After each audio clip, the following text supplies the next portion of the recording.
হ্যাঁ গাইস, আসসালামু আলাইকুম। অনেক দিন পরে একটা ভিডিও নিয়েছিলাম আমি, আর আমার সাথে আছে আমার টুরমেক সেই বরাবরই আতিক ভাই।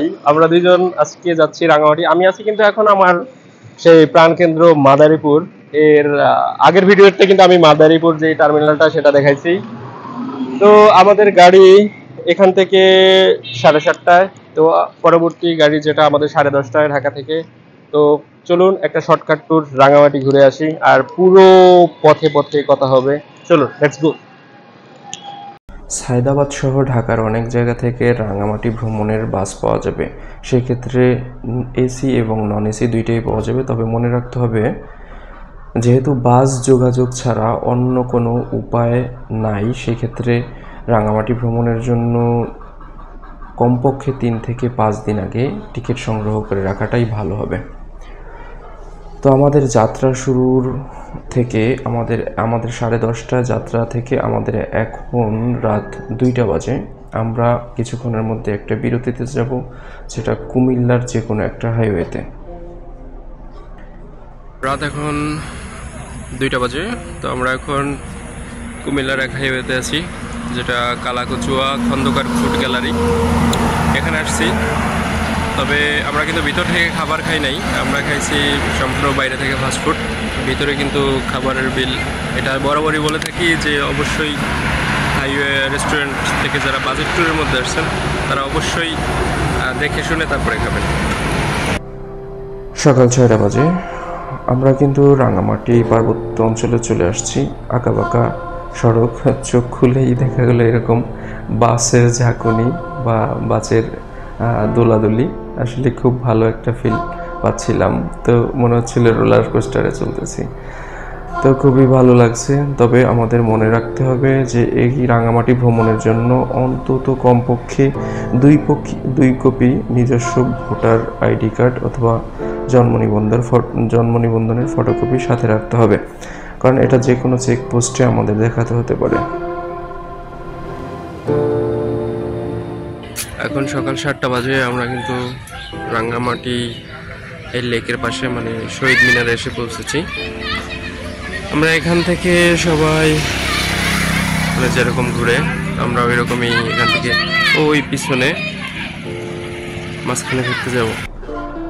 আপনি রাঙামাটি আসলে প্রথমত আপনাকে নামিয়ে দিবে রিজার্ভ বাজার। তো রিজার্ভ বাজার থেকে 2 কিলোমিটার সামনেই, 2 কিলোমিটারও কম, 1 কিলোমিটার হতে পারে, সামনে দেখবেন এরকম শহীদ মিনার আছে একটা।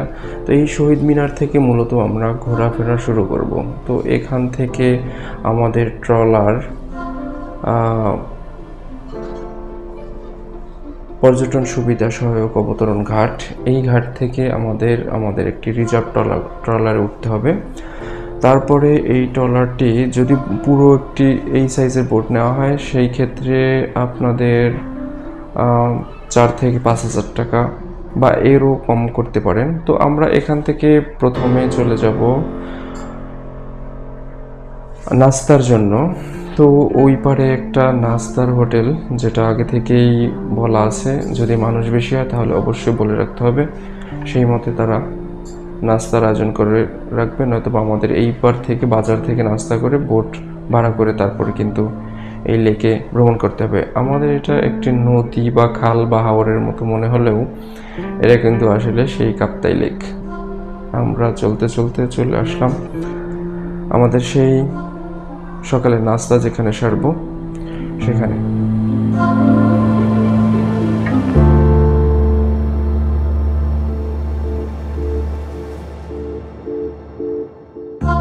আগে থেকে বলে রাখছি যে এখানে আমাদের সকালের নাস্তা হবে এবং দুপুরের খাবারটা এইখানেই। আমাদের এখানে ভালো মনে হইল, এবং এইটা ছাড়া আমাদের এই হাওরের মধ্যে কিন্তু সরাসরি দুপুরের আর কোনো নাস্তার বা লাঞ্চের দোকান নাই বা হোটেল বা রেস্টুরেন্ট নাই। সেক্ষেত্রে আমাদের এখানেই আমাদের দুপুরের খাবারটা বুকিং করতে হয়েছে। দুপুরের খাবারের মধ্যে থাকবে আমাদের ব্যাম্বো চিকেন এবং স্পেশাল কিছু রেসিপি। তো চলুন দেখানো হবে দুপুরের খাবারের সময়। তো আমাদের খাবার শেষে, সকালের নাস্তা শেষে আমরা এখন চলে যাচ্ছি কিন্তু যে সুবলং ঝর্ণা, ঝুলন্ত ব্রিজ এবং যে বৌদ্ধ মন্দির বা স্বর্ণ মন্দির বলি, এবং কয়েকটি পর্যটন এরিয়া। তো আমরা এই কিন্তু বৌদ্ধ মন্দিরটা ছাড়িয়ে যাচ্ছি, ওই দূরে বৌদ্ধ মন্দিরটা দেখা যাইতেছে। তো আমরা এখানে না নেমে সরাসরি চলে যাব সুবলং ঝর্ণার কাছে। আমরা শেষ থেকে শুরু পর্যন্ত আসব। সকাল থেকেই রৌদ্র ছিল না, আবহাওয়াটা ছিল একদমই মেঘালয়, মেঘলা আকাশ। তো সবাই খুবই খুশি, আমিও খুব আনন্দিত, কারণ বৃষ্টি এবং অনেক দিন পরে এই কাপ্তাই লেকে এসে বৃষ্টি পাইলাম, যেটা খুব সচরাচর খুব কমই পাওয়া যায়। এর আগে যখন আসছি প্রখর রৌদ্র ছিল। তা আসলেই অমায়িক একটা দৃশ্য, এবং একটু একটু ভয় লাগছে, মাঝে সাঝে বজ্রপাতের আওয়াজ পাওয়া যেতেছে। তো তেমন কোনো ঢেউ এরকম কোনো ভয় ছিল না। আমরা চলে আসছি কিন্তু আমাদের সেই ঝর্ণার কাছে, যেটা সুবলং ঝর্ণা নামে পরিচিত। এই ঝর্ণাটায় কিন্তু পানি ছিল না, এখন পানি দেখা যাইতেছে, হয়তোবা প্রচুর বৃষ্টিপাতের কারণে।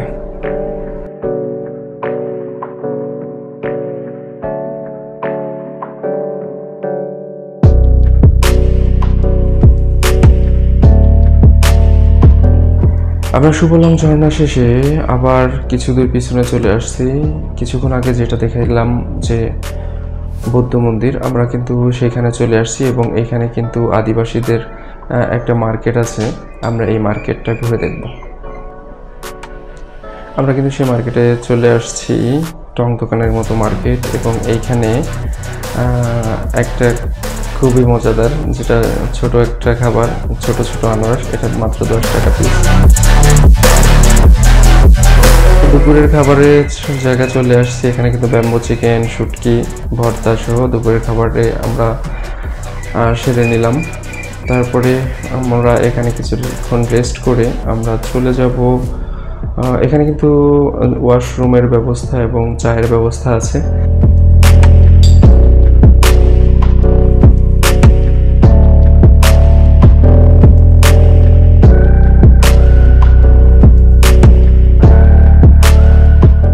ঝুলন্ত ব্রিজের কাছে চলে আসছি। আমরা ঝুলন্ত ব্রিজ দর্শন শেষে চলে যাব পলয়েল পার্ক। যে পলয়েল পার্কে রয়েছে অনেক একটা আকর্ষণীয় বিষয়।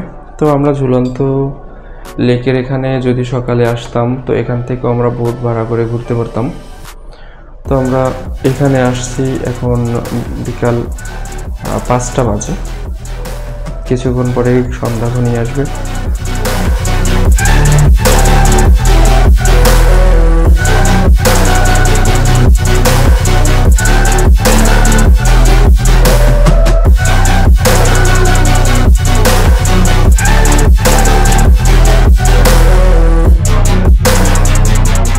আমাদের এখান থেকে প্রথমত টিকিট সংগ্রহ করতে হবে। এই ঝুলন্ত ব্রিজটা কিন্তু কখনো কখনো কিন্তু এর সম পরিমাণ পানি চলে আসে, পানি থাকে। এখন কিন্তু পানি অনেক কম, কিছুদিনের মধ্যেই পানি অনেক উপরে উঠে আসবে। এই যেই ট্রলারগুলো বা ছোট ছোট বোট দেখা যাইতেছে, এগুলো কিন্তু সম্পূর্ণ ইঞ্জিন চালিত। এগুলো ভাড়া বিভিন্ন অ্যামাউন্টে ভাড়া করে তারপরে কিন্তু পুরো লেক ভ্রমণ করা সম্ভব। আমরা সিঁড়ি বেয়ে উপরে চলে আসলাম, এখানে আনারস বিক্রি হচ্ছে। এখানের আনারসগুলা দেখতে আরও ভালো মনে হচ্ছে। তো যাই হোক, এখান থেকে আমরা পরে আনারস ট্রাই করব। মজার বিষয় হচ্ছে, আমার সাথে যে আতিক ভাই, উনি কিন্তু আনারস ভক্ত, অলরেডি 4টা খেয়ে ফেলছে। আমরা এর আগে দর্শন করছি ঝুলন্ত ব্রিজ, কাপ্তাই ঝুলন্ত ব্রিজ যেটা। তো সেখান থেকে আমরা সরাসরি এখানে চলে আসছি। এখন সন্ধ্যা 5:30 বাজে, বিকেল 5:30 বাজে। একে একে সব স্পটগুলো ঘুরে এখানে চলে আসছি। আমাদের টিকিট কাটা শেষ। আমরা কিন্তু কাপ্তাই যে ঝুলন্ত ব্রিজ, সেখানেও টিকিট কেটেছিলাম, এখানেও কাটতে হয়েছে। তারপর আমাদের এখানে আমরা ভিতরে প্রবেশ করব। আমরা পলয়েল পার্কের ভিতরে প্রবেশ করলাম। আমাদের পার্কটার গেটটা কিন্তু মূলত এইটা না, এইটা থেকে যারা কাপ্তাই লেক ভ্রমণ করে ট্রলার থামিয়ে আসবে, তারা এখান দিয়ে ঢুকতে পারবে। এবং এখানে একটা মঞ্চ আছে, যেটা হয়তো সাংস্কৃতিক অনুষ্ঠান হয়। আর একটা ভেরি স্যাড নিউজ, যেটা শোকগাথা। একটা গল্পে বা একটা বাস্তব ঘটনা নিয়ে নির্মিত এই একটা লাভ লগ, যেখানে বলা আছে যে আমেরিকান দুই প্রবাসী তারা এখানে ঘুরতে এসে এই লেকের মধ্যে কিন্তু তারা আসলে তাদের জীবন চলে যায় একটা দুর্ঘটনায়। তাদের ইঞ্জিন চালিত বোট উল্টে তারা দুইজনেই কিন্তু আসলে এখানে মৃত্যুবরণ করেন। তো তার পরবর্তীতে তাদের পাওয়া যায় যে একজন আরেকজনকে জড়িয়ে ধরা অবস্থায় তাদের লাশ উদ্ধার করা হয়। সেই থেকে এখানে তাদের স্মরণে একটি লাভ লক তৈরি করা হয়েছে। যাই হোক, এরপর পরে কিন্তু এখানে ঝুলন্ত ব্রিজের আদলে আরেকটা ঝুলন্ত ব্রিজ নির্মাণ করা হয়েছে এই পলয়েল পার্কের মধ্যেই। আমরা একটু ঝুলন্ত ব্রিজ পার হয়ে চলে যাব ওই পাশে, যেখানে বিনোদনের অনেক ধরনের ব্যবস্থা আছে।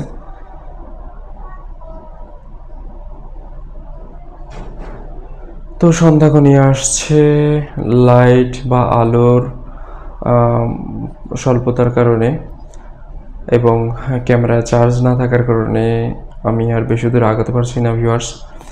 তো আরেকদিন সম্পূর্ণ দেখানো হবে এই পলয়েল পার্কটি। আমরা এখন এখান থেকে চলে যাব রিজার্ভ বাজার এবং সেখান থেকে আমাদের টিকিট কাটা সরাসরি ঢাকা চলে যাব ভিউয়ার্স। আল্লাহ হাফেজ।